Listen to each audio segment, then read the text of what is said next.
arrogant classmates invited the quiet girl they once called class dummy to their 10-year reunion just to mock her. Serena Johnson, the shy black student they remembered sitting alone at lunch, walked through those doors in a simple blue dress and modest heels. Whispers erupted. Tiffany smirked. Kevin bragged about his non-existent success, and Ashley even posted cruel jokes on social media, assuming Serena would never amount to anything. Everyone thought the entertainment was set. But when Serena stepped forward, calm and composed, the room went silent. The same nobody they tormented revealed a truth that wiped every condescending smile off their faces and left her former bullies choking on their own assumptions. Before we dive into this incredible story of transformation and triumph, if you're new to our channel, hit that subscribe button. Your support fuels these powerful stories that remind us all that success isn't always what it seems. Stay until the very end because this story will leave you speechless. And when it does, share your thoughts in the comments and pass this story along to someone who needs to hear it. Now let's see what happens when the underestimated become unstoppable. Serena Johnson was used to silence. It was the silence she carried when she walked into school every morning, head down, as if the weight of invisibility pressed on her shoulders. It was the silence she wore like armor when the whispers rose behind her, when the snickers rolled through the hallways, when Tiffany Blake's sharp, cruel laughter echoed against the lockers. Being the only black girl in a suburban high school wasn't easy. Her classmates didn't say it outright, not in words the teachers would catch, but the message was clear. She was different, wrong, a curiosity at best, a target at worst. She heard it in the way Tiffany exaggerated her accent, even though Serena had no accent to begin with, the way Brad muttered "charity case" whenever she passed in her second-hand sneakers, the way boys in Letterman jackets whispered "dummy" and laughed as though she couldn't hear. But she heard everything. Serena never fought back. She wasn't built for loudness, and besides, what would be the point? If she shouted, they'd laugh louder. If she cried, they'd only be satisfied. So she stayed quiet, watching, listening, holding her words close like treasure. Her notebooks became her world. Margins filled with sketches, diagrams, numbers, and the beginnings of ideas that even she didn't fully understand yet. She taught herself coding on an ancient laptop her mother bought at a thrift store. When the Wi-Fi in their tiny apartment cut out, she wrote code on paper, line by line, until she could test it at school. There were rare respites. Jana Parker, a girl with a soft smile and quiet courage, sometimes sat with her at lunch. Jana didn't care that sitting with Serena meant the others rolled their eyes. She talked about books, about her dreams of becoming a writer, about anything that didn't sting. Serena cherished those moments, though she rarely said much back. It was enough to feel seen. Graduation came in 2010. Tiffany shone in her valedictorian speech, Brad flexed in his cap and gown, and Serena walked across the stage unnoticed, her name mispronounced by the principal. No applause, no cheers. Just a quick handshake and a scroll of paper that seemed both meaningless and sacred. But Serena wasn't empty. She walked off that stage with something none of them could see, a plan. She packed her life into 2 bags, hugged her mother tight, and left. 10 years blurred past in motion. Nights without sleep, days spent grinding, sacrifices stacked on sacrifices. She built, failed, learned, and built again. And the world finally saw her. The world saw the brilliance her classmates had been too blind, too cruel to recognize. Serena sat in her glass-walled office overlooking Silicon Valley, the autumn sun casting golden light across her mahogany desk. At 38 floors above ground, the sounds of traffic below seemed like whispers from another world. Her company, Quantum Sync Technologies, had just closed the largest AI acquisition deal in history. The financial magazines would run the numbers tomorrow. Serena Johnson, net worth $350 billion. The most powerful woman in tech. Maybe the most powerful person, period. Her assistant knocked. "Ms. Johnson, your 3 p.m. is here. Send them in." But as the door closed, her phone buzzed. A Facebook notification. She rarely checked social media anymore, but something made her glance at the screen. Tiffany Blake Morrison posted in Westfield High Class of 2010. Her throat tightened. With trembling fingers, she opened the app and clicked the notification. The post wasn't just a reunion announcement.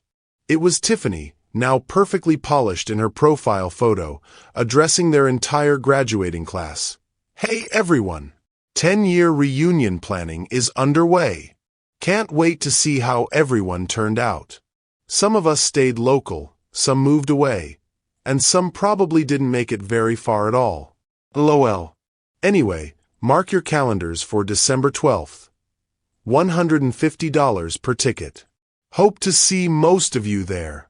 But it was the comments that made Serena's blood freeze. Brad Murphy. "Wonder if Serena Johnson will show up LMAO. Remember how she used to sit alone at lunch? Poor girl probably ended up exactly where we thought she would." Ashley Rodriguez. "OMG yes. The quiet one who never spoke. I always wondered what happened to her. Probably still living in that tiny apartment with her mom." Kevin Torres. "Wasn't she the one Tiff used to call the class dummy? She was so awkward.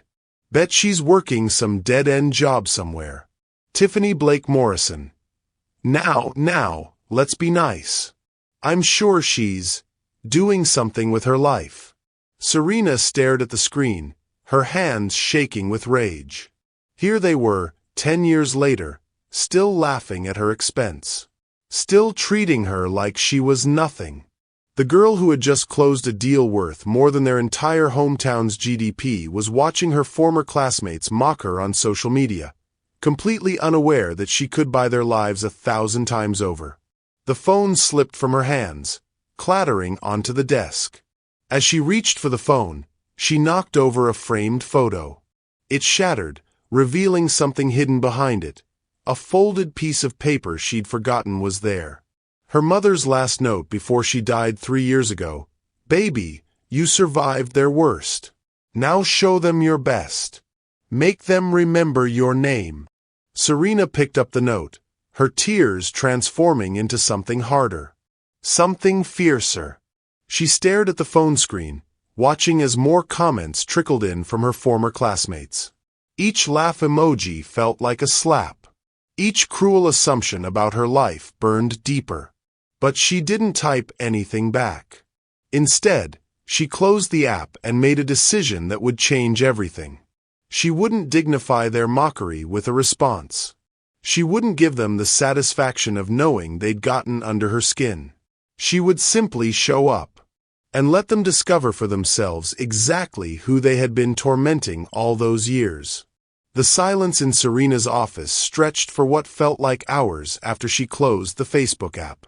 Outside her floor-to-ceiling windows, Silicon Valley hummed with the energy of 1,000 dreams being built and broken.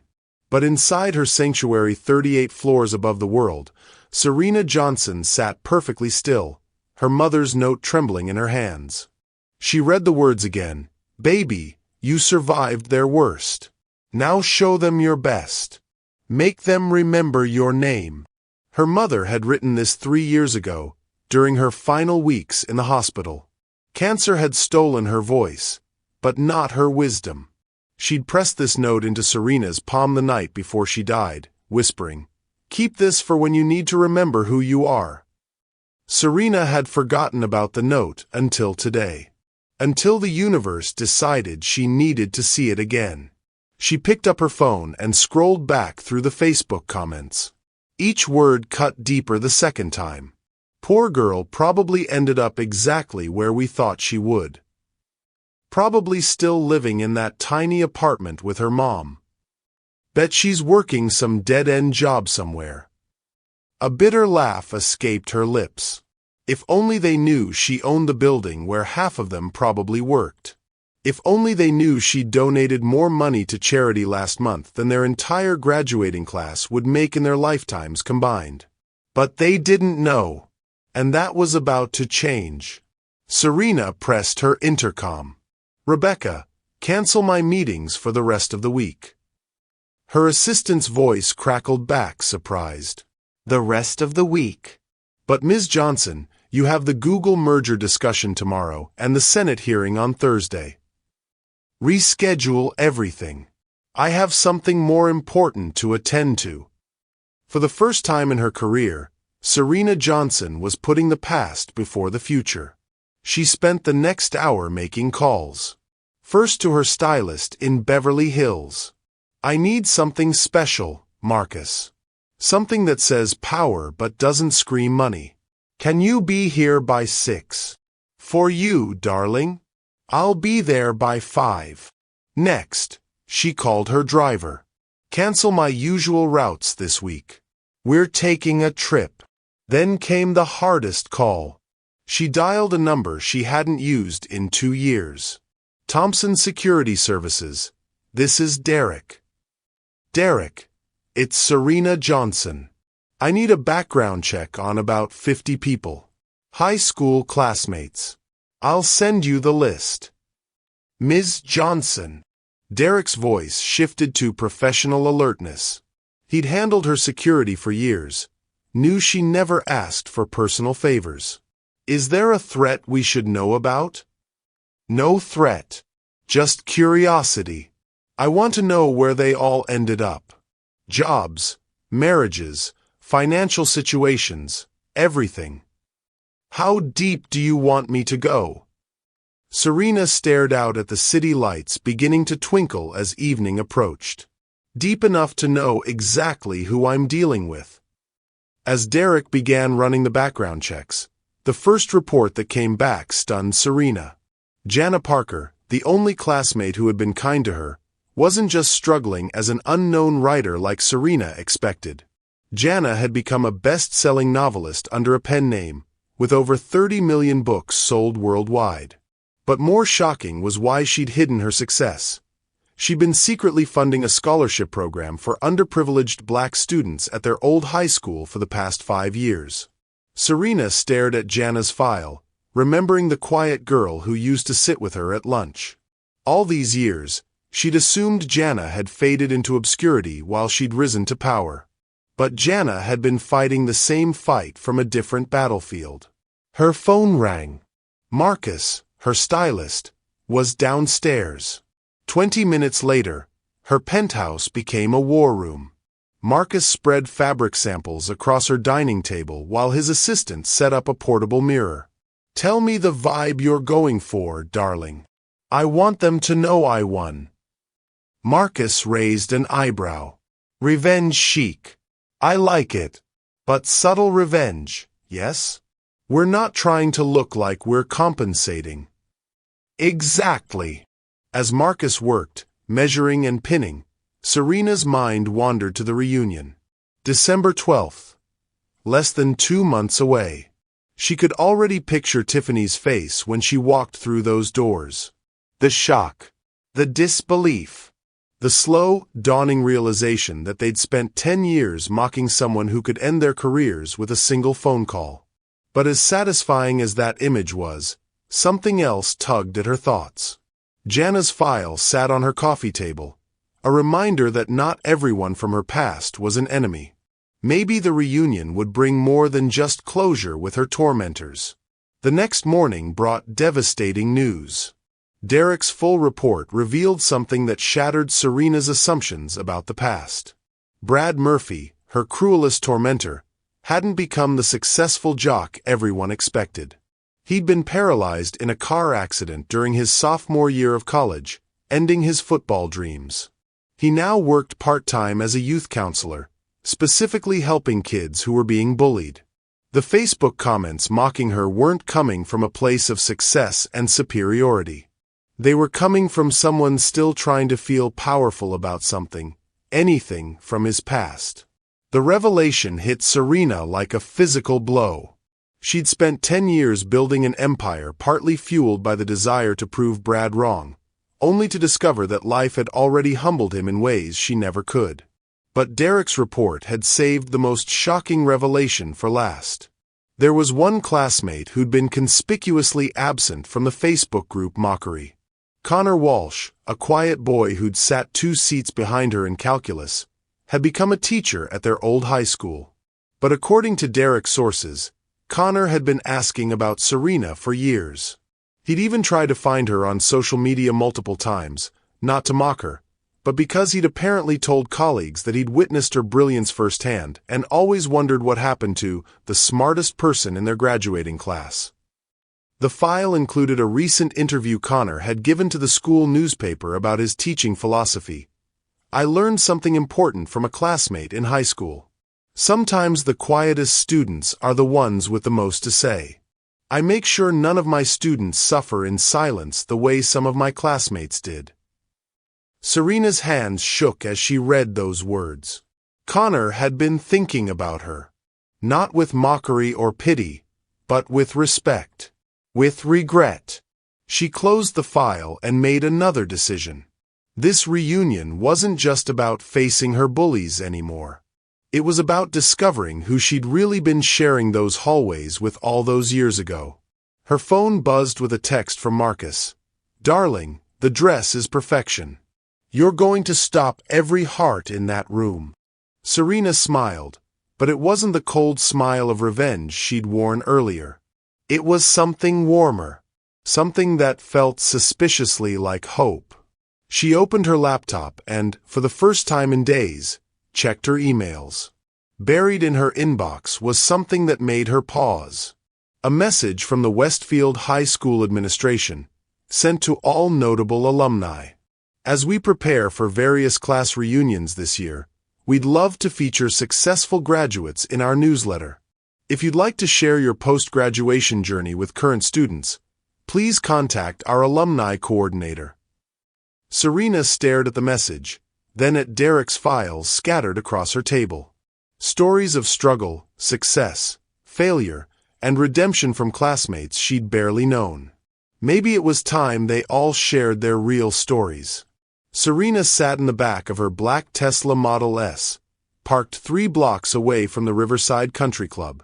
Through the tinted windows, she could see her former classmates arriving. Designer dresses, rental tuxedos, nervous laughter carrying across the winter air. They looked older, softer around the edges, but she recognized the walk, the gestures, the way they clustered in the same social groups that had defined their teenage years. "You sure you want to do this, Ms. Johnson?" Her driver, Miguel, glanced at her through the rearview mirror. He'd been with her for 4 years, had seen her handle hostile takeovers and congressional hearings without breaking a sweat. But tonight, her hands shook. "I'm sure." The lie tasted bitter on her tongue. She'd spent the past 2 months preparing for this moment. The background checks had revealed more surprises. Ashley Rodriguez, who'd wondered if Serena still lived in her mother's apartment, was drowning in student loan debt from a law degree she'd never used. Kevin Torres, who'd mocked her intelligence, had been fired from 3 jobs for incompetence. Only Tiffany had landed exactly where everyone expected. Married to a hedge fund manager, living in a McMansion, organizing charity galas for tax write-offs. But it was the others that haunted her thoughts. Jana with her secret success and quiet activism. Connor with his protective instincts and lingering guilt. Even Brad, broken and humbled, trying to heal other kids from his wheelchair. Her phone buzzed. A text from Jana Parker. "Hey stranger, heard through the grapevine you might be coming tonight. Would love to catch up if you make it. Table 12 if you want to find me." Serena stared at the message. Jana had reached out personally, bypassing the group chat entirely. No mockery, no assumptions. Just kindness, the same quality that had made her bearable company during those brutal high school lunches. Another text, this one from an unknown number. "Serena, this is Connor Walsh. I got your number from the class directory.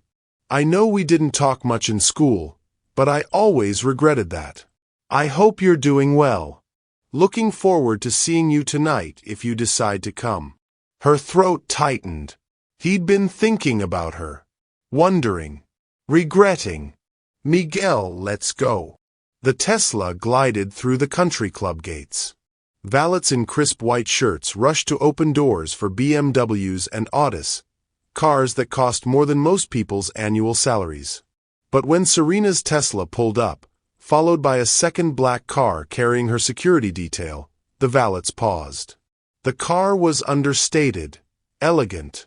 The woman who stepped out was breathtaking. Marcus had outdone himself. The midnight blue dress hugged her curves perfectly, sophisticated without being flashy. Her natural hair was styled in an elegant crown of curls, and the only jewelry she wore were diamond earrings that caught the light like stars. She looked successful, but not ostentatiously wealthy.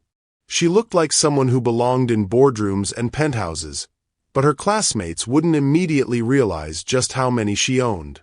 As Serena approached the entrance, she nearly collided with a man in a wheelchair struggling with the heavy glass doors. Without thinking, she rushed forward to help, only to freeze when she looked down. It was Brad Murphy, her tormentor. The boy who'd called her charity case now needed help himself. Brad looked up, and their eyes met. Recognition flickered across his face, followed by something she'd never seen from him before: shame. "Serena." His voice was barely a whisper. "Serena Johnson?" She could have walked past. Could have let him struggle with the doors the way he'd made her struggle with everything else. Instead, she held the door open and waited. "Thank you," he said quietly as he rolled past. "And Serena, I owe you an apology. Actually, I owe you about 1,000 apologies." She didn't respond, but she didn't walk away either. They entered the reunion together, the former bully and his victim, both changed by time in ways neither had expected. The Riverside Country Club's main ballroom had been transformed with twinkling lights and class photos blown up to poster size. A DJ played hits from 2008 to 2010, and a cash bar served overpriced cocktails to people trying to recapture their youth. Name tags bore senior yearbook photos, making everyone look like ghosts of their former selves. Conversations stopped as Serena entered. Not because they recognized her success, but because they recognized her face. Whispers rippled through the crowd like dominoes falling. "Is that really Serena Johnson? She looks amazing. I thought she wasn't coming. Where did she get that dress?" Tiffany Blake Morrison spotted her first. Even across the crowded room, Serena could see the moment recognition hit. Tiffany's champagne flute froze halfway to her lips, her perfectly made-up face cycling through confusion, disbelief, and something darker: calculation. Tiffany excused herself from her conversation and began walking toward Serena, her heels clicking against the marble floor like a countdown timer. Other classmates turned to watch, sensing drama in the air. This was the moment they'd all been waiting for without realizing it. The reunion's first real confrontation. "Well, well," Tiffany's voice carried across the suddenly quiet space around them. "Look who decided to grace us with her presence after all." Her smile was razor-sharp, the same weapon she'd wielded in high school. "Serena Johnson, as I live and breathe. You look." She paused, taking in the expensive dress, the confident posture, the way Serena now stood eye to eye with her instead of shrinking away. Different. "Hello, Tiffany." Serena's voice was steady, professional. The voice of someone used to commanding attention in rooms full of powerful people. "I have to admit, I'm surprised you came. After that little Facebook discussion, I thought you might be too embarrassed." Tiffany's laugh tinkled like broken glass.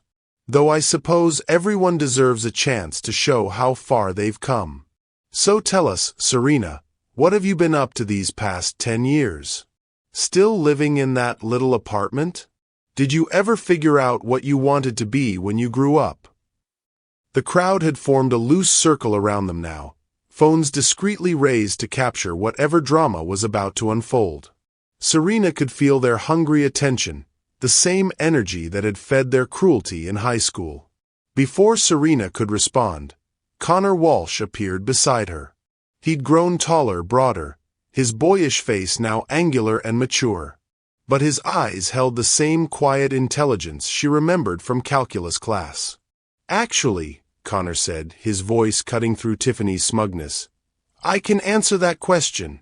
He looked directly at Serena, and she saw something in his expression that took her breath away. Recognition. Not just of her face, but of who she'd always been underneath the pain. "This is Serena Johnson," he continued, addressing the crowd but never taking his eyes off her. "She was the smartest person in our graduating class. Probably the smartest person I've ever met. And I've spent the last 10 years wondering what incredible things she's accomplished, because I knew from the moment I watched her solve calculus problems that the rest of us couldn't even understand that she was destined for greatness." The crowd murmured, confused. This wasn't the narrative they remembered. This wasn't the story they'd been telling themselves about the quiet girl who'd sat alone. Tiffany's smile faltered. "Connor, that's sweet, but—" "She tutored me," Connor continued, his voice growing stronger. "Senior year, when I was failing calculus and thought I wouldn't graduate. She stayed after school for weeks, teaching me concepts I couldn't grasp. She never asked for anything in return. She just helped because she could." Serena stared at him. She remembered those tutoring sessions, but she'd assumed he'd forgotten. They'd barely spoken during them, just worked through problems together in companionable silence. She'd thought it meant nothing to him. "And when Jessica Palmer was spreading rumors about you," Connor said, his eyes still locked on hers, "I should have stood up for you. I knew they were lies. I knew you were brilliant and kind and strong. But I was 17 and stupid and scared of not fitting in. That's been my biggest regret for 10 years." The ballroom had gone completely quiet. Even the DJ seemed to sense the moment, letting the current song fade without starting another.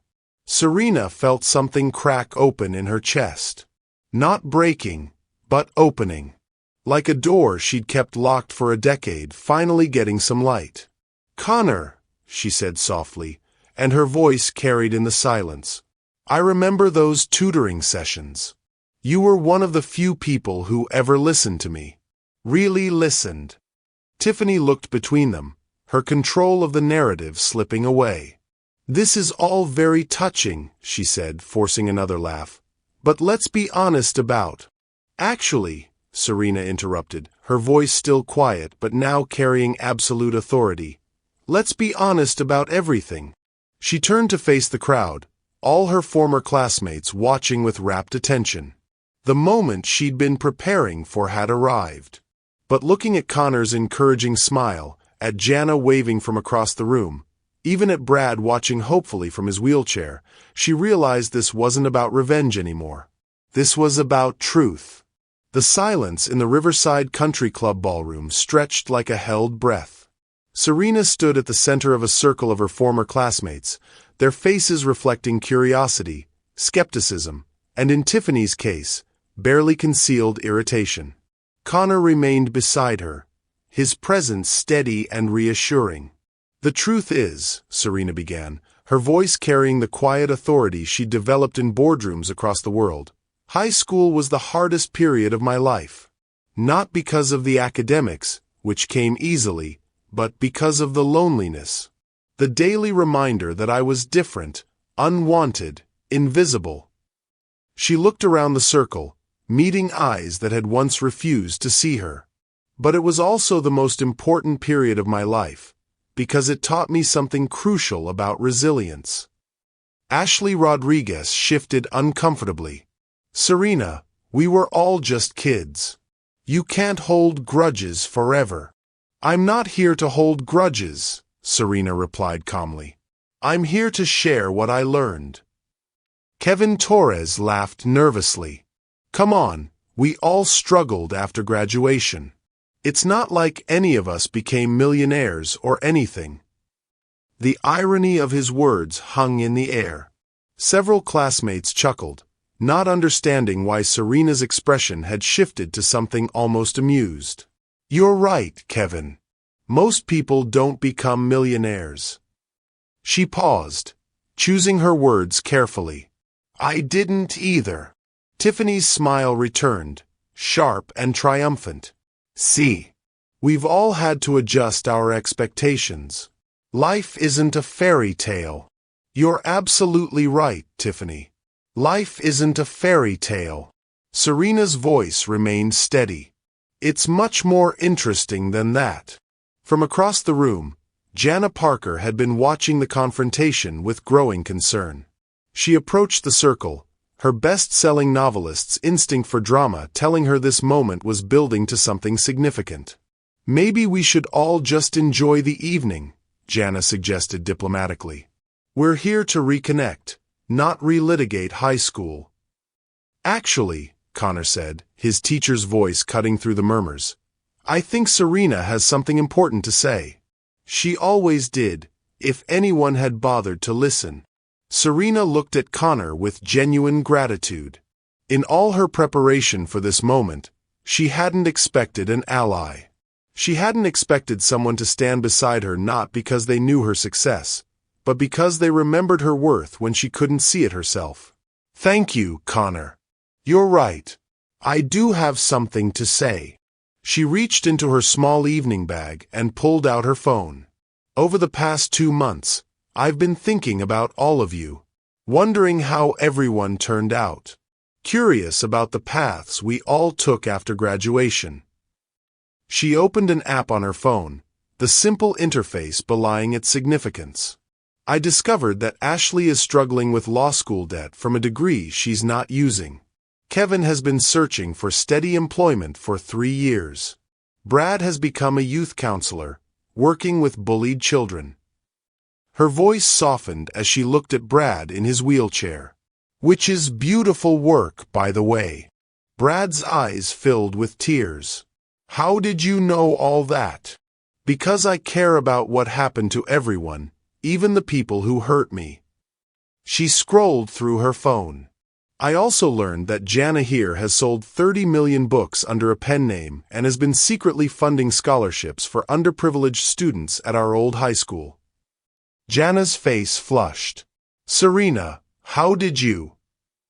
And Connor has been asking about me for years, telling colleagues that I was the smartest person in our class, defending quiet students because he remembered how I was treated. Connor stepped closer to her, his voice low. You really did change my life, you know. Not just with calculus. With perspective. The crowd was growing larger as other reunion attendees drifted over, drawn by the intensity of the conversation. Someone had turned off the music entirely. Tiffany, sensing her control of the situation slipping, raised her voice.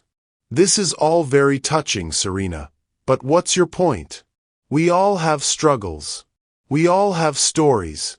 What makes yours so special?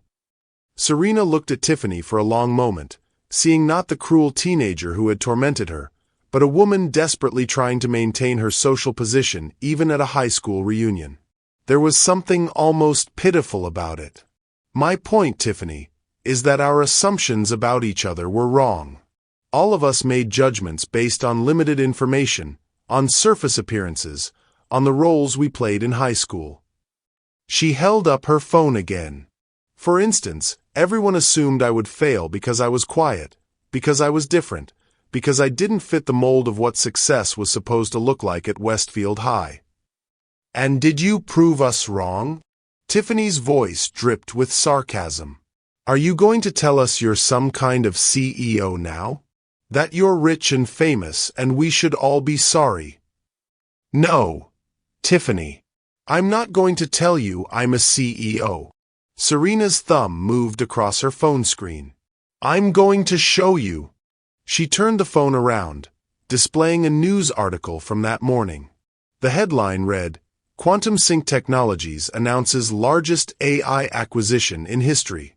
Founder Serena Johnson's net worth rises to $350 billion. The ballroom went completely silent.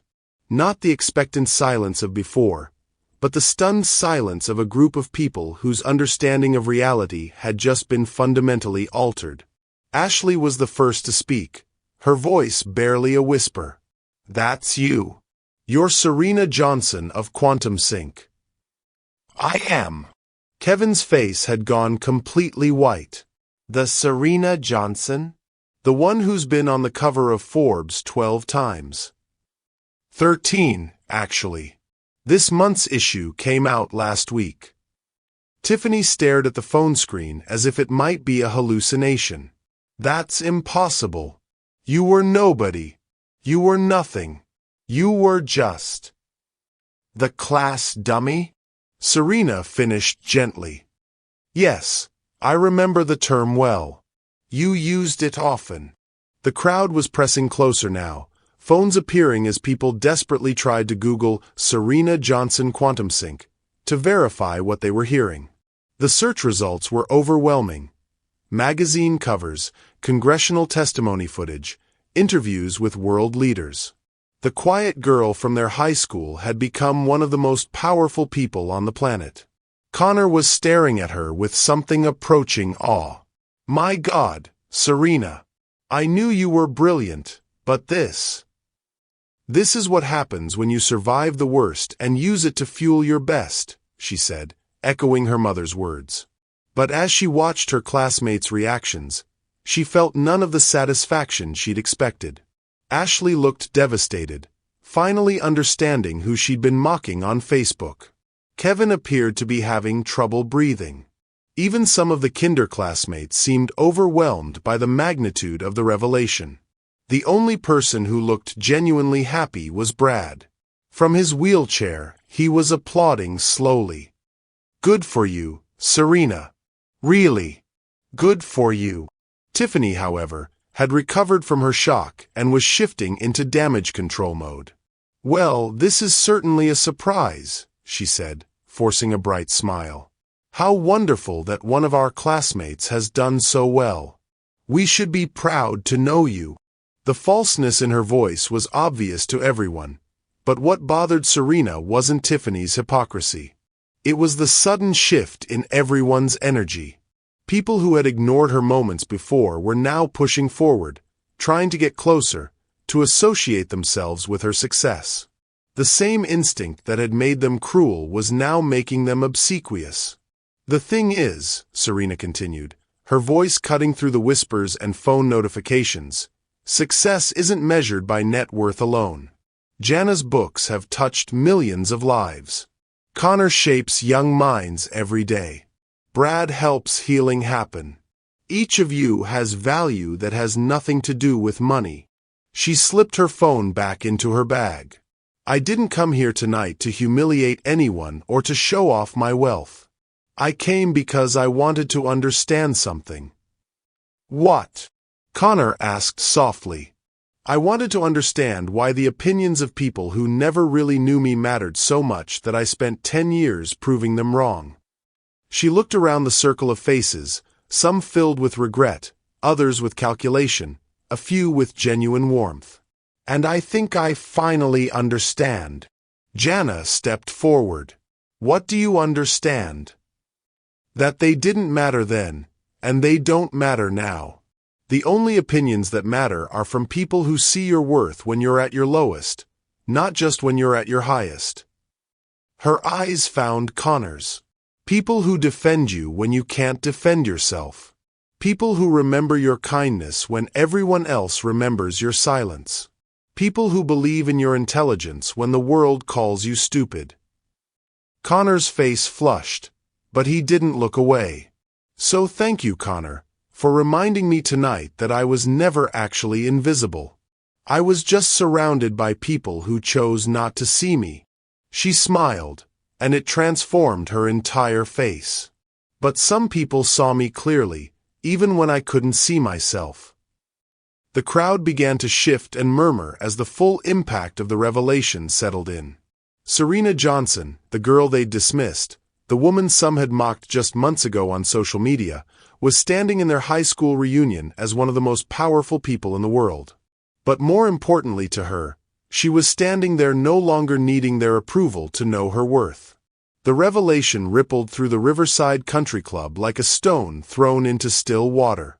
Within minutes, the entire reunion knew.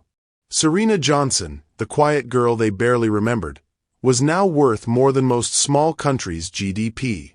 Conversations stopped mid-sentence as people pulled out phones, frantically searching for articles, photos, anything to confirm what seemed impossible.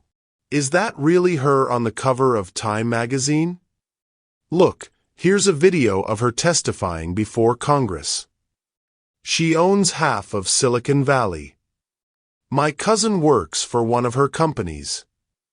The whispers followed Serena as she moved through the ballroom, but now they carried a different energy. Where once there had been dismissal, now there was desperate calculation. Old classmates who hadn't spoken to her in a decade suddenly appeared at her elbow with forced smiles and childhood memories that sounded suspiciously fabricated. Serena! I was just telling my husband about that time in chemistry class when you helped me with my lab report, gushed Kelly Martinez, a girl who had never acknowledged Serena's existence in high school. I don't remember that, Serena replied politely. Oh, you were always so modest. Kelly's laugh was brittle. Listen, I'm in real estate now, and I have some amazing investment properties that might interest someone of your caliber. Before Serena could respond, Connor appeared beside her. Excuse me, Kelly, but I need to steal Serena for a moment. His hand touched Serena's elbow gently, guiding her away from the growing crowd of suddenly interested classmates. They found refuge on the country club's terrace, where the December air was crisp and clean. The noise from the ballroom became a distant hum behind the glass doors. Serena wrapped her arms around herself, and without a word, Connor shrugged off his suit jacket and draped it over her shoulders. Thank you, she said, inhaling the faint scent of his cologne mixed with chalk dust. Even 10 years later, he still smelled like a teacher. You looked like you needed rescuing in there. Connor leaned against the terrace railing beside her. I imagine this wasn't exactly how you planned the evening to go. Serena considered this. Actually, I'm not sure what I planned. For months, I thought I wanted revenge. I wanted to see their faces when they realized who they'd been mocking. I wanted them to feel small the way they made me feel small. And now I just feel tired. She looked out at the country club's manicured grounds, lit by discreet landscape lighting. Do you know what the strangest part is? I spent 10 years building an empire partly to prove them wrong, and tonight I realized they were never actually thinking about me at all. Connor was quiet for a moment. I was thinking about you. She turned to look at him. In the soft outdoor lighting, he looked exactly like the boy who used to sit 2 seats behind her in calculus, but with the confidence of a man who'd found his purpose. You said that earlier, about wondering what happened to me. I asked about you every time I ran into other classmates. I checked Facebook hoping you joined. I even tried to find you through the school's alumni office. He smiled ruefully. They told me they didn't have current contact information. Because I never updated it. I didn't want to be found. By everyone or by anyone. The question hung between them like a bridge neither was sure they should cross. Inside the ballroom, they could see Tiffany holding court at the bar, gesticulating wildly as she spoke to a cluster of classmates. Even from a distance, her body language screamed damage control. She's probably telling them we were always friends, Serena observed. Let her. The people who matter know the truth. Connor shifted closer to her on the railing. Can I ask you something? Of course. What was it like? Building all of this. Becoming who you are now. Serena considered how to answer. She'd given this response in countless interviews, But Connor's question felt different. More personal. Lonely, she said finally. Exhilarating and terrifying and lonely. Every success felt hollow because I had no one to share it with who really understood where I'd come from. What about your mother? Serena's expression softened and grew sad simultaneously. She died 3 years ago. Cancer. She got to see me succeed, but she never got to see me happy. Are you? Happy, I mean. I thought I was. I convinced myself that success was enough, that proving everyone wrong was a worthy life goal. She pulled his jacket tighter around her shoulders. But tonight, standing in there, watching people suddenly want to be my friend because of my bank account, I realized I'd been defining myself by their opinions for 10 years, just in the opposite direction. Connor nodded slowly. You built an empire to spite people who had forgotten you existed. Exactly. She laughed, but it wasn't bitter this time. It's absurd when you say it out loud. Not absurd. Human. We all carry our high school wounds longer than we should. What wounds do you carry? Connor was quiet for so long that Serena wondered if he'd heard her. When he finally spoke, his voice was barely above a whisper. Cowardice. I saw what they did to you, and I said nothing. I was 17 and scared of being targeted myself, but that's not an excuse. I watched them tear you down day after day, and I chose my own social safety over doing what was right. Connor. No, let me finish. I've been carrying this guilt for 10 years. Every time I see a student being bullied, every time I step in to help, I think about you. I think about how I failed you when it mattered. Serena turned to face him fully. You didn't fail me. You were one of the few people who treated me like a human being. Treating you normally wasn't enough. I should have actively defended you. We were kids, Connor. Scared kids trying to survive high school. You survived it better than any of us. The terrace doors opened, and Jana Parker stepped outside, looking apologetic. Sorry to interrupt, but Serena, there are some people in there getting pretty aggressive about wanting to talk to you. I thought you might want a heads up. Through the glass doors, they could see a small crowd gathered near the terrace entrance, waiting. Aggressive how? Connor's voice carried a protective edge that made Serena's heart skip. Business cards, investment pitches, sob stories about needing loans. The usual vultures. Jana's expression was disgusted. It's like watching people transform into completely different human beings in real time. Serena sighed. I should probably go back in. Face the music. Or, Connor said quietly, you could leave. Run away. Choose yourself over their expectations. Again. The suggestion was tempting. Serena could call Miguel, slip out through the country club's service entrance, and be back in her penthouse within an hour. She could wake up tomorrow and pretend this entire evening had been a strange dream. But as she looked back through the glass doors at her former classmates, she saw something that stopped her. Brad Murphy was still sitting in his wheelchair near the back of the room, not trying to approach her, not angling for anything. Just watching with what looked like genuine pride. And there was something else. A few classmates who weren't part of the circling crowd. People who were keeping their distance, looking uncomfortable with the sudden desperation of their peers. Maybe they deserved better than her assumptions, too. I can't leave, she said finally. Not yet. Why? Because if I leave now, I'll spend the next 10 years wondering what would have happened if I'd stayed. I've wasted enough time living in the past. She straightened her shoulders, and Connor could see the CEO emerging. Besides, I didn't build a $350 billion company by running from difficult conversations. Jana grinned. There's the woman who revolutionized artificial intelligence. You two know each other?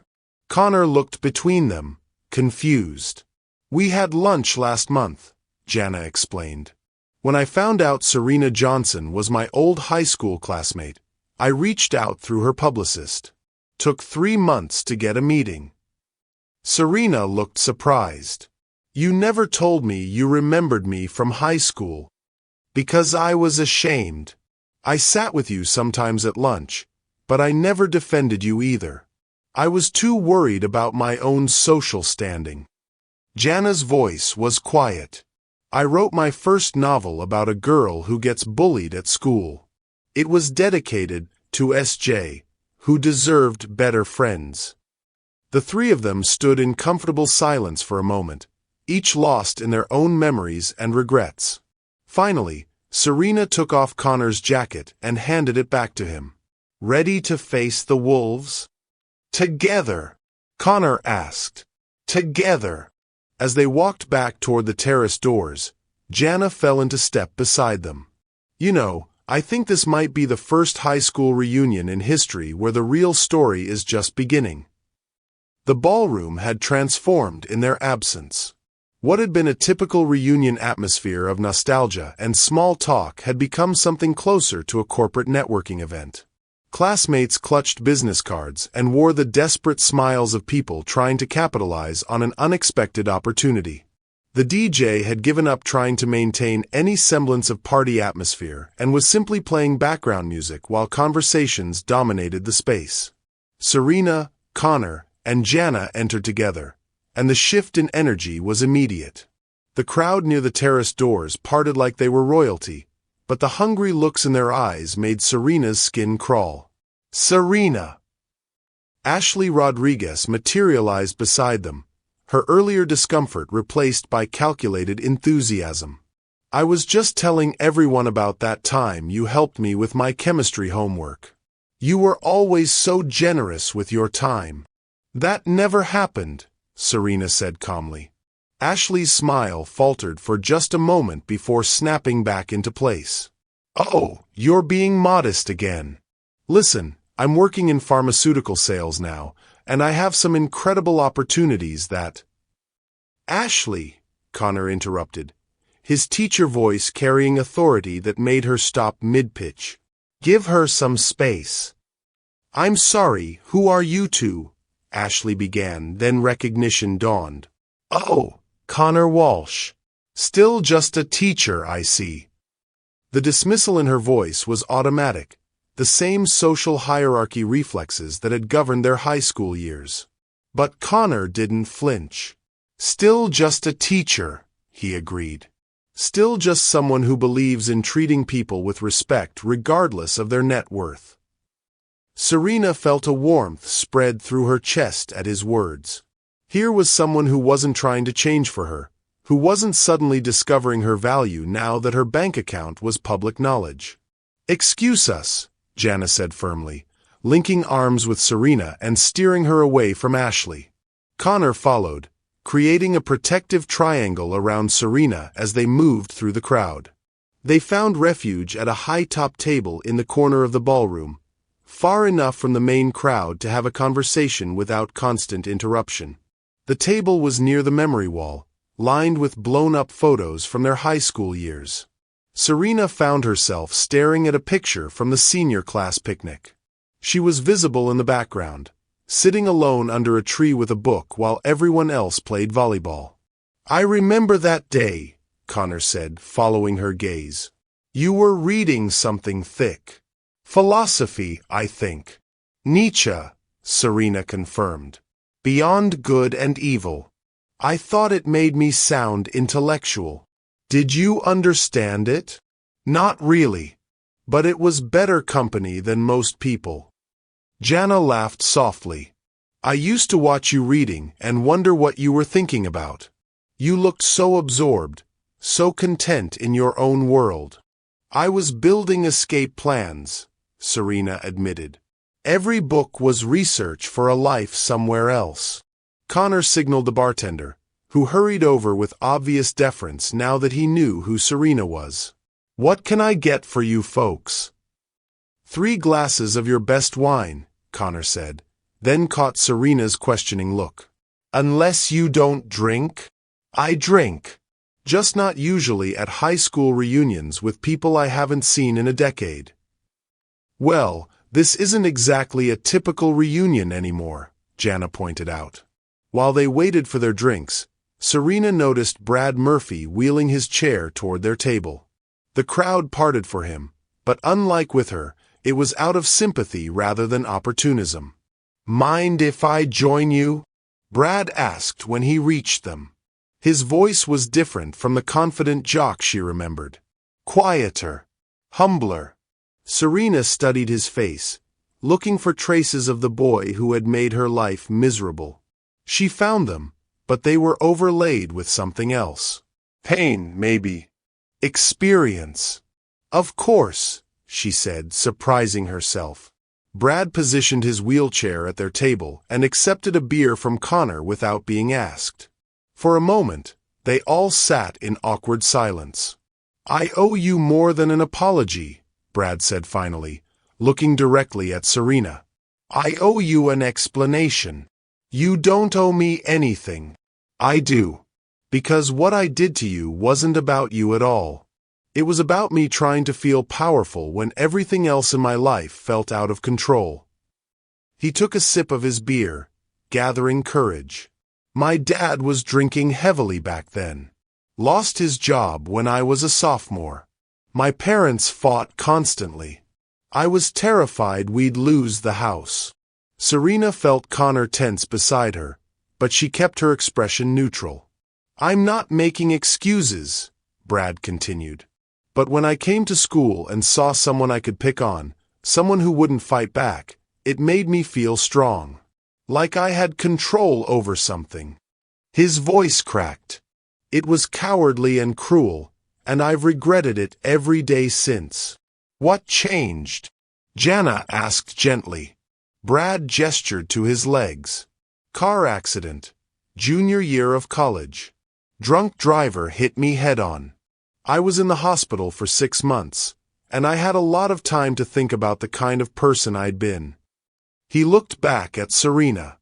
I kept thinking about you, about how you faced every day knowing people were going to be cruel to you, and you just endured. That takes real strength. The kind I never had. Serena felt something shift inside her chest. Not forgiveness exactly, but understanding. What do you do now? I counsel kids who are being bullied, and sometimes the kids doing the bullying. Turns out most of the time, they're both hurting. Connor leaned forward. That must be difficult work. It is. But it's the only work that makes sense after what I've done. Brad turned back to Serena. I don't expect forgiveness. I don't deserve it. But I wanted you to know that you changed my life, even if I was too stupid to realize it at the time. The conversation was interrupted by a commotion near the dance floor. Tiffany was speaking loudly to a group of classmates, her voice carrying across the room. I always knew Serena had potential, she was saying. We were actually quite close in high school. I was always encouraging her to speak up more in class. Jana snorted. Unbelievable. She's rewriting history in real time, Connor observed. But Serena was studying Tiffany with the analytical eye she developed in business. She saw the desperation beneath the performance, the way Tiffany's husband stood slightly apart from the group with an expression of obvious embarrassment, the forced quality of her laughter. She's scared, Serena realized. Scared of what? Brad asked. Of being irrelevant. She built her identity around being the most successful person from our class, and now she's not even close. Serena took a sip of her wine. It's actually kind of sad. As if summoned by their conversation, Tiffany appeared at their table, her smile bright and brittle as glass. Serena, I've been looking everywhere for you. I wanted to discuss some exciting opportunities. She glanced dismissively at the others. Perhaps we could talk privately? Actually, I'm enjoying this conversation, Serena replied. Brad was just telling us about his work with bullied children. Tiffany's smile flickered. How nice. She clearly couldn't understand why Serena would choose to sit with Brad Murphy, who was now nobody important, instead of networking with people who might be useful. You know, Tiffany continued, I've been thinking about our high school years, and I realize I may have misjudged some of your potential. I'd love to make up for that now. The words hung in the air like a challenge. This was the moment Serena had fantasized about for years. Tiffany Blake Morrison, perfect and cruel, essentially begging for her attention. But as she looked at Tiffany's desperate expression, Serena felt no satisfaction. Only pity. Tiffany, she said quietly, you didn't misjudge my potential. You chose to be cruel to someone who couldn't fight back. There's a difference. Tiffany's composure cracked slightly. Everyone makes mistakes in high school. Some people make mistakes, Connor interjected. Others make choices. And some people, Brad added quietly, spend the rest of their lives trying to make up for those choices. The weight of his words settled over the table. Tiffany looked between them, realizing she'd lost control of the narrative she was trying to build. Well, she said, her voice tight, I can see you're all very philosophical tonight. Enjoy your little reunion within the reunion. She turned and walked away, her heels clicking sharply against the floor. That was brutal, Jana observed. That was honest, Serena corrected. She looked around the table at these three people who had, in different ways, seen her clearly. You know what's strange? I spent 10 years afraid to face any of you, and now I can't remember why. Maybe because we're all different people now, Connor suggested. Or maybe, Brad said, we're finally becoming the people we were supposed to be all along. The moment of peace shattered like glass hitting concrete. Serena's phone buzzed insistently against the table, the sound cutting through their conversation. She glanced at the screen and her face went pale. Excuse me, I need to take this. She stepped away from the table, pressing the phone to her ear. What do you mean leaked? Connor watched her posture change, the relaxed woman for moments before transforming back into the steel-spined CEO. Her voice dropped to the controlled whisper of someone delivering bad news in public. How long ago? Who has it? A pause. Every major outlet? Jesus. Jana caught Connor's concerned look. Something's wrong. Through the ballroom's large windows, they could see photographers gathering outside. Not the casual reunion photographer they'd hired, but professional paparazzi with long lenses and expensive equipment. Serena returned to the table, her face a mask of controlled fury. We have a problem. What kind of problem? Connor asked. Someone at this reunion has been recording our conversations and selling them to the press. She held up her phone, showing a gossip website headline, Tech Billionaire's High School Revenge, exclusive audio from reunion confrontation. Brad leaned forward to read the screen. They recorded us? Not just us. Everything. My revelation about my net worth, my conversation with Tiffany, even our discussion on the terrace about my mother's death. Serena's hands trembled with rage. It's all over social media. Jana grabbed her own phone, scrolling quickly. Twitter's exploding. There's hashtags. Oh God, Serena, they're making memes out of Tiffany's reaction. Connor's face darkened. Someone we trusted did this. The question is who, Serena said, scanning the ballroom with new eyes. Everyone looked suspicious now. The classmate taking selfies near their table. The person who'd been lingering by the memory wall. Even the bartender who'd overheard their drink orders. Her phone rang again. This time it was her head of security. Ms. Johnson, we have a situation. The press has your location. TMZ, CNN, local news crews. They're setting up outside the country club. You need to leave now. How many? Dozens. And growing. Someone's been feeding them information in real time. Serena closed her eyes, feeling the familiar weight of being watched, judged, analyzed that came with her level of success. Except this time it was personal. This time they had her raw emotions, her private pain, her mother's memory. Serena. Connor's voice was gentle. What can we do? Before she could answer, Kevin Torres appeared at their table, his phone held up like a weapon. His face was flushed with alcohol and something uglier. Still think you're better than us? Kevin's words slurred together, but his intent was clear. Still think your money makes you special? Kevin, you're drunk, Jana said firmly.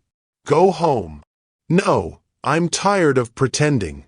Tired of watching everyone kiss up to her because she got rich. Kevin's voice was rising, drawing attention from nearby tables. You want to know the truth? I've been recording everything tonight. Every word, every tear, every pathetic attempt at forgiveness. The table went silent.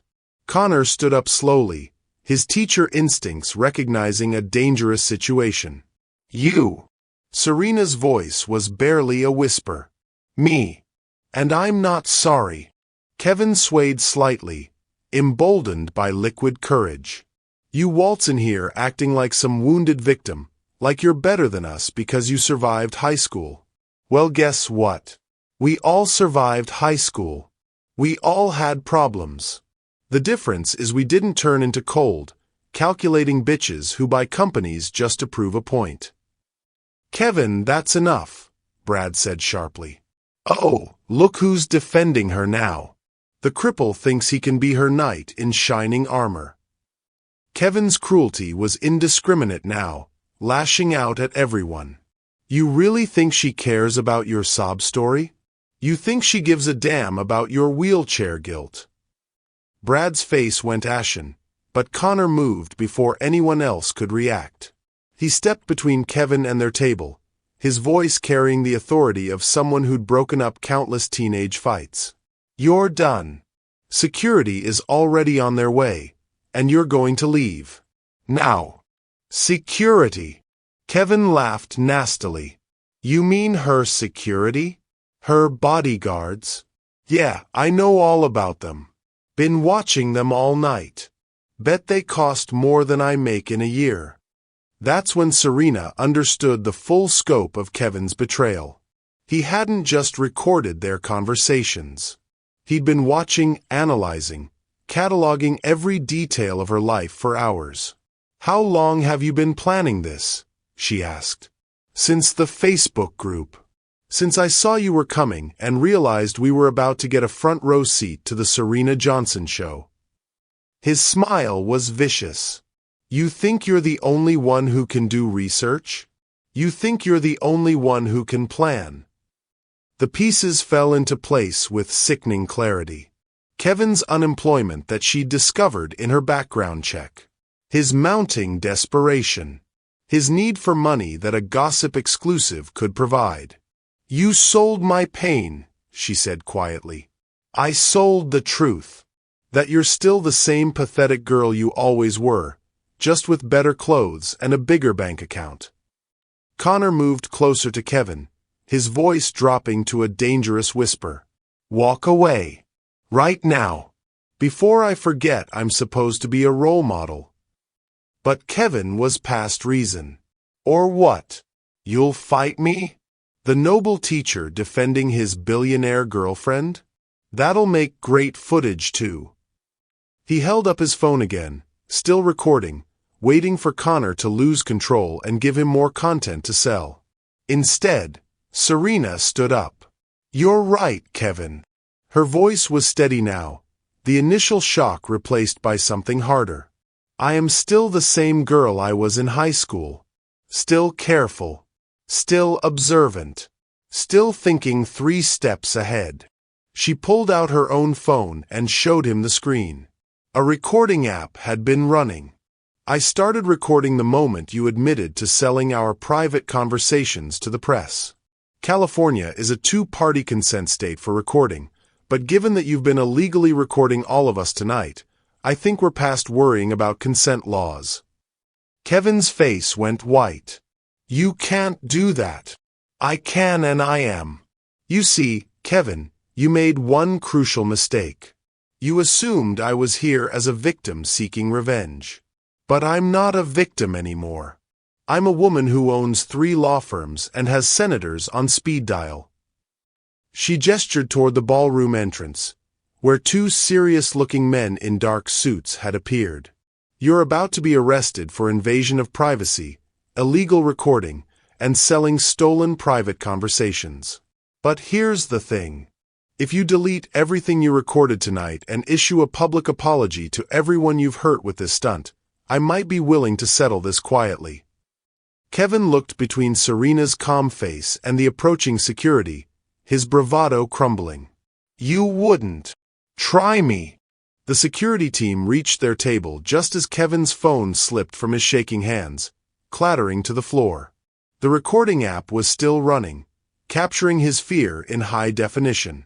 "Ma'am, we're here to escort Mr. Torres from the premises," the lead security officer said to Serena. "Actually," Connor said, his voice carrying a strange note, "before you do that, there's something else we need to discuss." Serena looked at him in confusion, but Connor's expression had changed. The warmth from earlier was gone, replaced by something she couldn't read. "Connor, I need to tell you something, Serena. Something I should have told you earlier." He looked at the security guards, at Kevin being restrained, at the chaos Kevin's betrayal had created. "I didn't just randomly run into you tonight. I knew you were coming." The words hit her like a physical blow. "What?" "I've known who you became for 2 years. I've been following your career, your company, your success. When I heard you might attend the reunion, I made sure I'd be here." Serena felt the ground shifting beneath her feet. "You've known this whole time? Not about your net worth. That was a surprise to everyone. But I knew you were successful. I knew you were Serena Johnson of Quantum Sync Technologies. And you didn't think to mention this?" Connor's face was filled with regret, but he pressed on. "I wanted to tell you. I tried to find the right moment, but then everything happened so fast, and you seemed so happy to reconnect naturally, and You lied to me." Her voice was flat, emotionless. "I didn't lie. I just didn't tell you the whole truth. For 2 years, you've known where to find me, and you never reached out. But the moment there's a reunion, the moment there's a chance for publicity, suddenly you're interested." "It's not like that." But Serena was no longer listening. Kevin's betrayal had wounded her, but Connor's deception felt like something vital breaking inside her chest.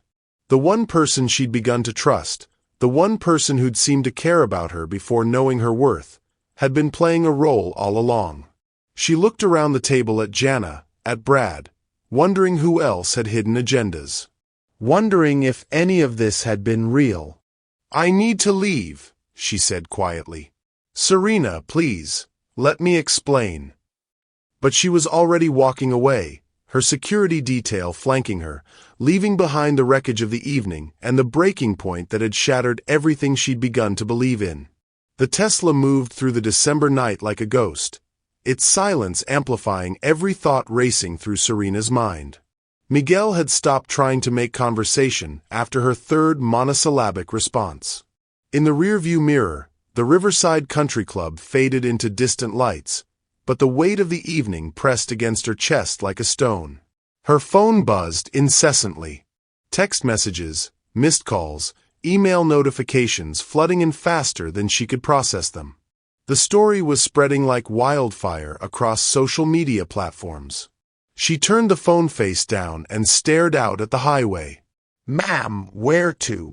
Miguel finally asked as they approached the turnoff to her penthouse. "I don't know." For the first time in a decade, Serena Johnson didn't have a plan. They drove in silence until she spotted a 24-hour diner off the highway, its neon sign flickering against the dark sky. "There," she said suddenly. "Pull over there." Miguel looked surprised but complied, parking the Tesla between a rusted pickup truck and a Honda with a cracked windshield. The contrast wasn't lost on either of them. "You want me to come in with you?" "No. Just wait here." The diner smelled like coffee and bacon grease, populated by night shift workers and insomniacs seeking refuge from their thoughts.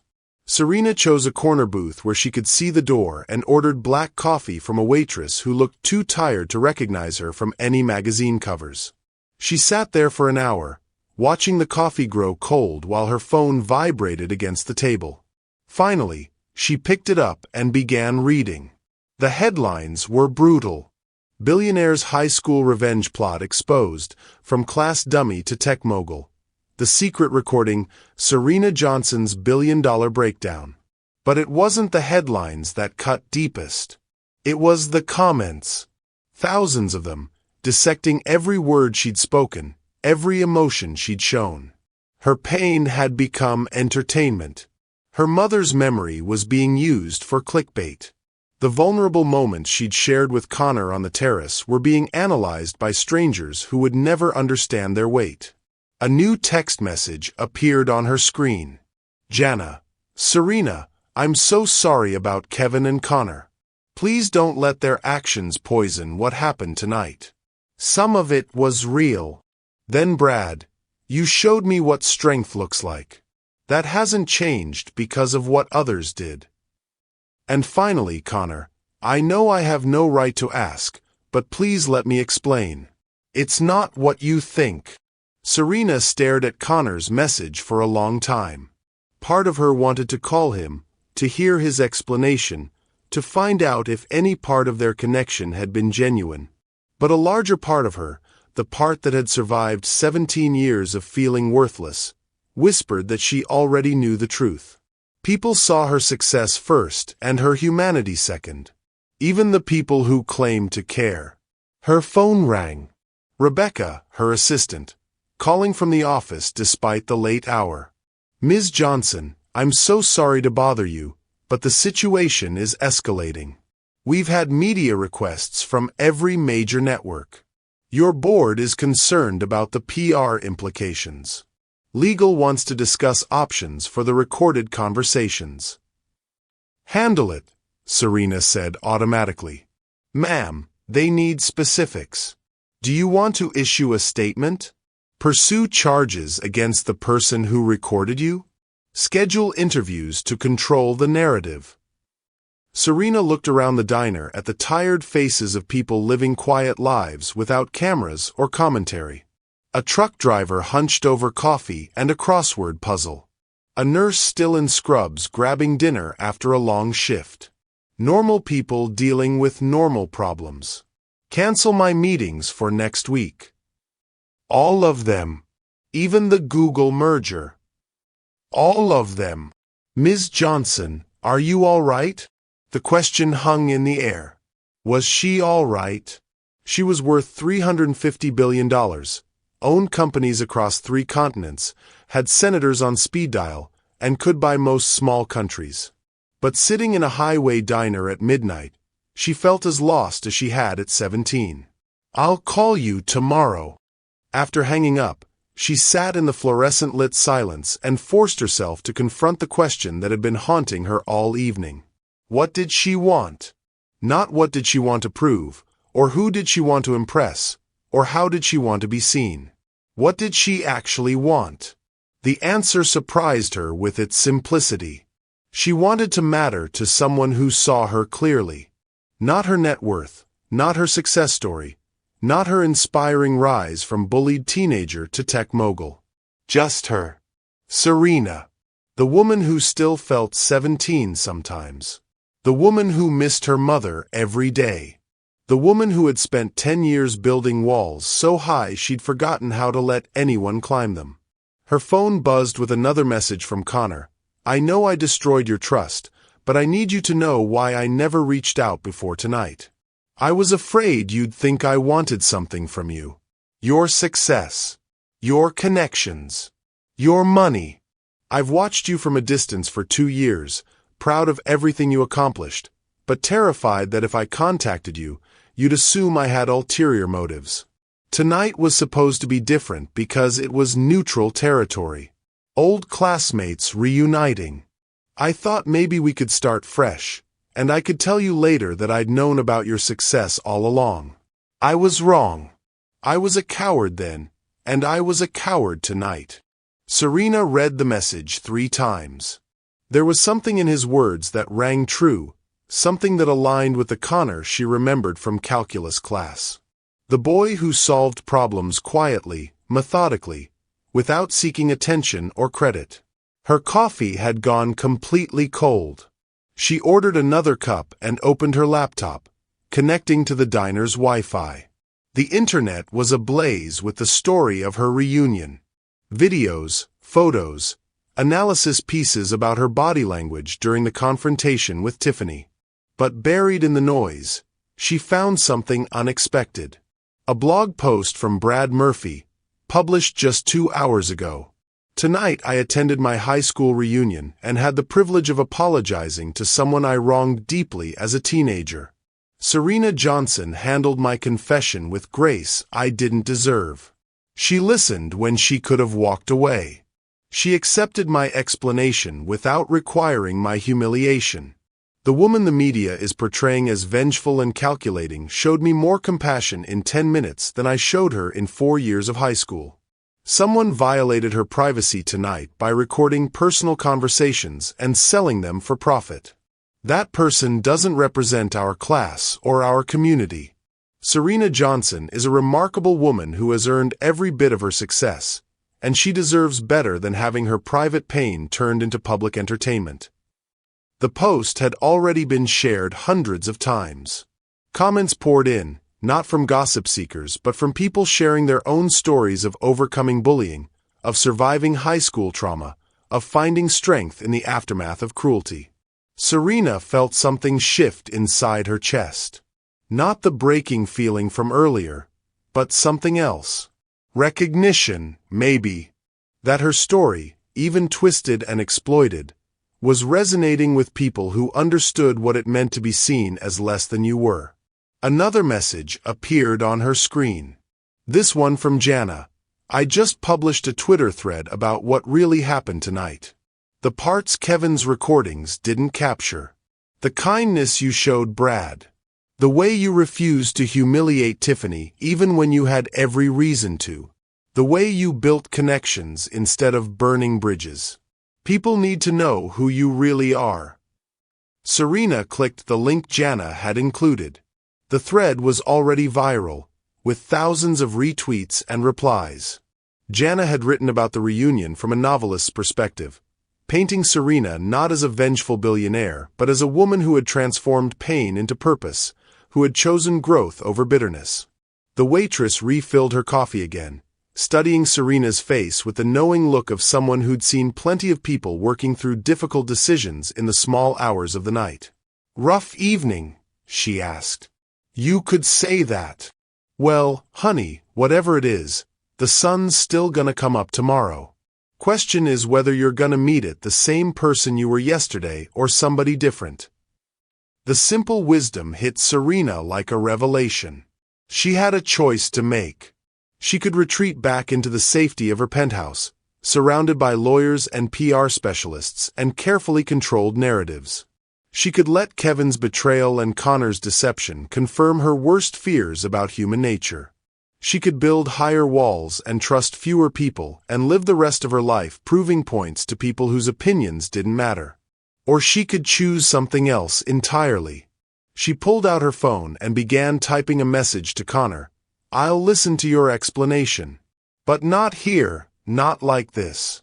Come to my office Monday at 9 a.m. Come alone. Come honest. Then she called Miguel and asked him to take her home. Not to hide, but to prepare for what came next. Monday morning arrived with the crisp clarity that December in San Francisco sometimes offered as a gift. Serena stood at her office window 38 floors above the city, watching the sun burn through the marine layer. She'd spent the weekend in careful preparation, not for a business meeting, but for something far more important. Her assistant Rebecca had been bewildered by the instructions. Clear the entire morning. No security beyond building standard. No recording devices. No witnesses. Just two people and the truth between them. At exactly 9 a.m., her receptionist called. "Ms. Johnson, Connor Walsh is here to see you." "Send him in." Connor entered her office carrying a manila folder and the weight of 2 years of unspoken truth. He looked smaller somehow in the vast space of her executive suite, but his eyes held the same steady intelligence she remembered from calculus class. "Thank you for seeing me," he said, stopping in front of her desk. "Sit." "It wasn't a request." He took the chair across from her, placing the folder on his lap. For a moment, they simply looked at each other across the expanse of polished wood and accumulated success. "You said you wanted honesty," Connor began. "So here it is. I've been a coward twice. Once in high school when I watched them tear you down and said nothing. And again 2 years ago when I discovered who you'd become and was too afraid to reach out." Serena remained silent, letting him speak. "I found out by accident. A student was doing a research project on successful women in STEM, and she showed me an article about Quantum Sync's founder. There was a photo, and even though you looked different, older, confident, I knew it was you immediately." He opened the folder and pulled out a printed article. This one. Serena recognized it. A Forbes piece from 2018 about her company's breakthrough in quantum computing. She looked younger in the photo, less guarded. "I stared at that picture for an hour," Connor continued. "You looked so poised, so sure of yourself. Everything I'd hoped you'd become. And I wanted to call you, to email you, to find some way to reconnect. But every time I tried to compose a message, the same thought stopped me." "What thought?" "That you'd think I wanted something from you. That I was another person trying to capitalize on your success. That I was no different from all the people who ignored you in high school but would suddenly be interested now that you were famous and wealthy." He pulled out another paper from the folder. "So instead, I did something else. I started following your career from a distance. Not in a creepy way," he added quickly. "Just professionally. I read your interviews, watched your congressional testimony, followed Quantum Sync's innovations. I was proud of you, Serena. Proud and amazed and not at all surprised." The second paper was a printout of an email. Connor handed it to her. "This is a message I wrote to you last year but never sent." Serena read it silently. The email was 3 paragraphs long, carefully crafted but genuine. Connor wrote about seeing her success, about his regret over high school, about wanting to reconnect but fearing his motives would be misunderstood. The final line read, "I hope you're not just successful, but happy. You deserve both. When I heard about the reunion, I thought it might be my chance. Neutral territory. A reason to reconnect that wasn't about your success or my regrets. I thought if I could talk to you naturally, as classmates catching up, maybe later I could tell you that I'd known about your achievements all along and had been cheering for you from afar." Serena set the email down carefully. "But you let me believe our reunion was completely spontaneous." "I did. And that was wrong. I was so afraid of being lumped in with people who only wanted to know you because of your success that I overcorrected. I hid the fact that your success was part of what motivated me to be there."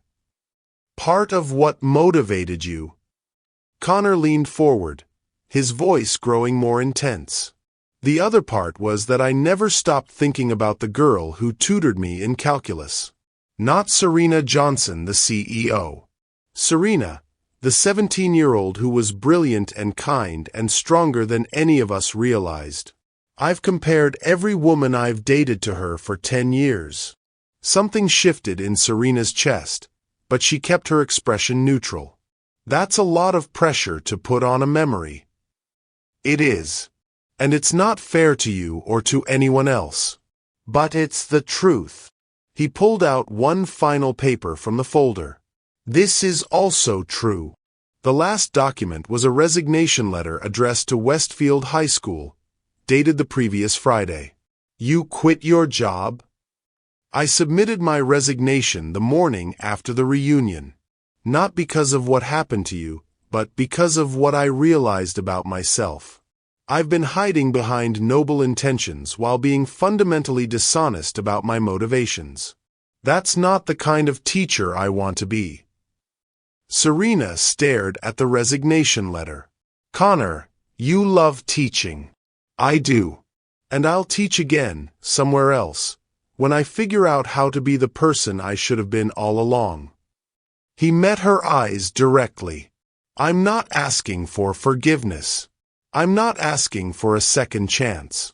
I'm not asking for anything. I just wanted you to know that when I defended you at the reunion, when I stood beside you against Tiffany and Kevin, that was real. My feelings weren't calculated or strategic or influenced by your net worth. They were just me, finally being the person I should have been in high school. The office fell silent except for the distant hum of the city below. Serena walked to her window, looking out at the world she'd conquered while carrying the wounds from the world she'd left behind. Do you know what the hardest part of success has been? She asked without turning around. What? Never knowing if people see me or just see what I've built. Never being certain if connection is real or transactional. She turned to face him. You think you were protecting me by hiding your knowledge of my success. But what you were really doing was taking away my choice. My agency to decide whether your interest was genuine. Connor's face fell. I know. I realized that too late. But there's something else you should know. Serena returned to her desk but didn't sit down. I had you investigated before the reunion. I knew about your teaching career, your search for me, your comments to colleagues about me being the smartest person in our class. His eyes widened in surprise. I also knew you'd quit your job. My security team is very thorough. She allowed herself a small smile. So while you were trying to protect me from feeling manipulated, I already knew more about your life than you realized. I don't understand. I'm saying that your fear of being seen as opportunistic was groundless. I would have known your motives were genuine because I do my research on everyone who matters to me. The word matters hung between them, heavy with possibility. Do I matter to you? Connor asked quietly. Serena was silent for a long moment, weighing her words carefully. For 10 years, I've built walls to protect myself from exactly the kind of betrayal Kevin Torres showed me Friday night. But I've also built walls to protect myself from people who might actually care about me, because caring makes you vulnerable, and vulnerable people get hurt. She moved around her desk, closing some of the distance between them. You made a mistake, Connor. You let fear guide your choices instead of honesty. But your mistake came from wanting to protect me, not exploit me. And the way you stood up for me at the reunion, the way you've spent 2 years being proud of my success from a distance, the way you quit your job because you realized you hadn't been living up to your own standards. Those things tell me who you really are. Connor stood slowly, hope and fear warring in his expression. I'm not the same person I was in high school, Serena continued. I'm stronger now, but I'm also more careful. If you want a chance with me, a real chance, it has to be built on complete honesty. No more protecting me from difficult truths. No more making decisions about what I can or can't handle. What are you saying? I'm saying that the girl who used to tutor you in calculus would like to get to know the man you've become. Not as former classmates with shared trauma, not as a success story and her admirer, but as two adults who see each other clearly.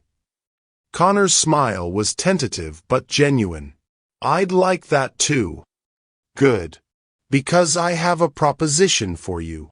She walked to her desk and pulled out a business card. "There's a position open at the Quantum Sync Foundation. We fund educational initiatives focused on supporting students who don't fit traditional molds. Students like I was. The job would involve developing curricula, training teachers, maybe even some direct instruction." Connor took the card, studying it carefully. "Serena, I can't accept this because we're. You can accept it because you're qualified. I've seen your teaching philosophy, your student evaluations, your innovative approaches to helping struggling learners. You're exactly what the foundation needs." She met his eyes steadily. "What we do with our personal relationship is separate from your professional qualifications." "And what do we do with our personal relationship?" Serena considered the question, thinking about the 17-year-old girl who'd sat alone at lunch, the woman who'd built an empire on determination and brilliance, and the person she was still becoming. "We start with dinner," she said finally. "Somewhere quiet, away from cameras and crowds and high school memories. Somewhere we can just be Serena and Connor, figuring out if we actually like each other as adults." Connor's smile was radiant now, transforming his entire face. "I'd like that very much." As he prepared to leave, Serena called after him. "Connor." "Yes." "The job interview is Thursday at 2 p.m. Don't be late." "I won't be." After he left, Serena stood at her window again, but this time she wasn't looking at what she'd built. She was looking toward what might come next. For the first time in years, the future felt less like a business plan and more like a story still being written. Her phone buzzed with a text from Jana. "Coffee later? I want to hear how it went." And another from Brad. "Hope today brought you some peace." Serena smiled, realizing she'd found something she hadn't known she was looking for. Not just love, though that was beginning to feel possible, but community, connection. The understanding that success wasn't just about what you achieved alone, but about the people who stood with you when achievement wasn't enough. Outside her window, San Francisco sparkled in the morning sun, and for once, Serena Johnson felt like she was exactly where she belonged.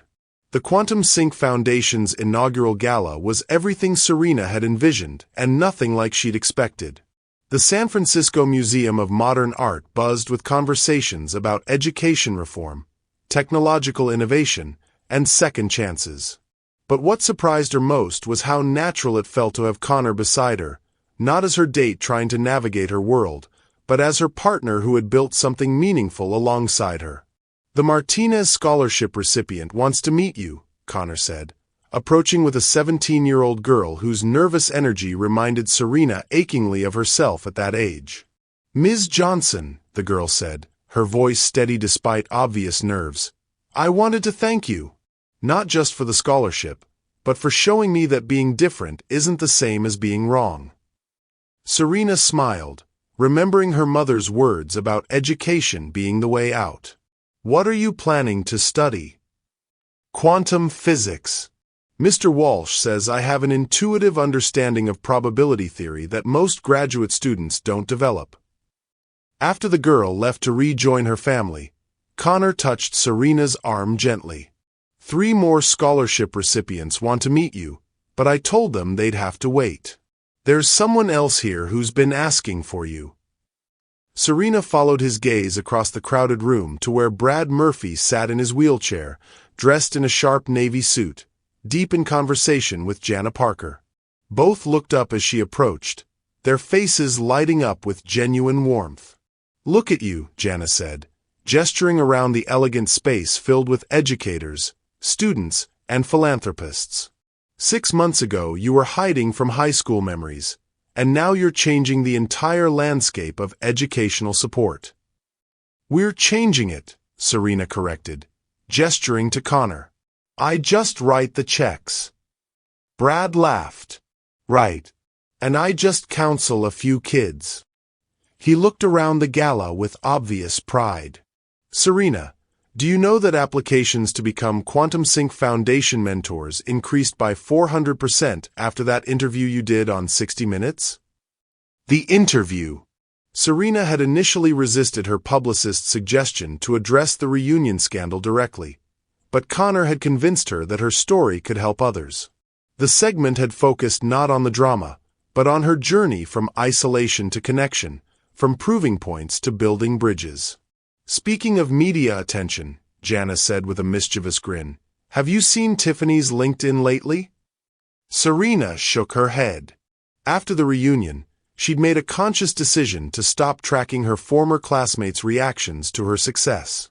She's rebranded herself as a diversity and inclusion consultant, Jana continued, apparently inspired by reconnecting with old friends who showed her the importance of supporting underrepresented voices.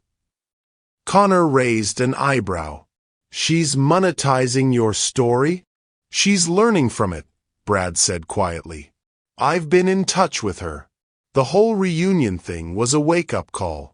She's actually doing legitimate work now, helping companies create inclusive cultures. Sometimes it takes public embarrassment to force real change. And Kevin? Serena asked, though she wasn't sure she wanted to know. Settled out of court, Jana replied. Agreed to delete everything, issued a public apology, and is doing community service teaching digital literacy to seniors. Your lawyers were thorough. Serena nodded. She'd insisted on the community service component rather than financial penalties. Kevin's desperation had made him cruel, but punishment without growth was just revenge. What about his job situation? Connor asked. Actually, Brad smiled. He's been volunteering with my program. Turns out he's good with the kids who act out because of family stress. He understands that particular kind of pain. The conversation was interrupted by Rebecca, Serena's assistant, who approached with tablet in hand. Ms. Johnson, the board meeting moved up your presentation. They're ready for the quarterly foundation report. As Serena prepared to address the Quantum Sync board about the foundation's first 6 months, she reflected on how much had changed. The initial media storm following the reunion had actually strengthened her position. Her willingness to be vulnerable, to address her past honestly, had humanized her in ways that traditional PR never could. The company's stock had reached new highs, partly driven by positive coverage of the foundation's work. Ready? Connor asked, straightening his tie. As the foundation's director of educational development, he'd be presenting alongside her. Ready? As they walked toward the boardroom, Jana called after them. Dinner tomorrow? My place. I'm making that pasta you love. We'll be there, Serena called back, then caught Connor's surprised look. What? I love that you said we. Get used to it. The boardroom presentation went perfectly. As they wrapped up, the board chair made an unexpected announcement. Given the Foundation's remarkable success and the positive impact on Quantum Sync's reputation, we're proposing to double the Foundation's budget for next year. Walking out of the building an hour later, Serena and Connor found themselves on the same street corner where her Tesla had been parked that night 6 months ago, when she'd fled the reunion in devastation. Regrets? Connor asked, following her gaze. Serena considered the question. 6 months ago, she'd been the loneliest successful person in Silicon Valley. Now she had work that mattered, friendships that had been tested and proven genuine, and love that saw her completely. Just one, she said finally. What's that? I wish my mother could have met you. Connor took her hand, his fingers intertwining with hers. I think she would have liked seeing you this happy. As they walked toward their car, Serena's phone buzzed with a text from an unknown number. Ms. Johnson, I'm a high school senior in Detroit. I saw your 60 Minutes interview and wanted to thank you for showing me that being the quiet kid doesn't mean being the invisible kid. I'm applying for your foundation scholarship. Whether I get it or not, you've already changed my life." Serena showed Connor the message, and they stood on the sidewalk reading it together as the San Francisco evening painted the sky in shades of gold and possibility. "Ready to go home?" Connor asked. Home. 6 months ago, home had been a penthouse fortress designed to keep the world out. Now it was the Victorian house they'd bought in No Valley, with a garden Connor was teaching her to tend and space for the life they were building together. "Ready," she said, and meant it completely. "Thank you for staying with me until the very end of this incredible journey. If this story touched your heart, wait until you see what's coming next. It's even more powerful and inspiring than you can imagine. So don't go anywhere." Click on that video showing on your screen right now to dive into another amazing story that will absolutely blow your mind. Trust me, you won't regret it.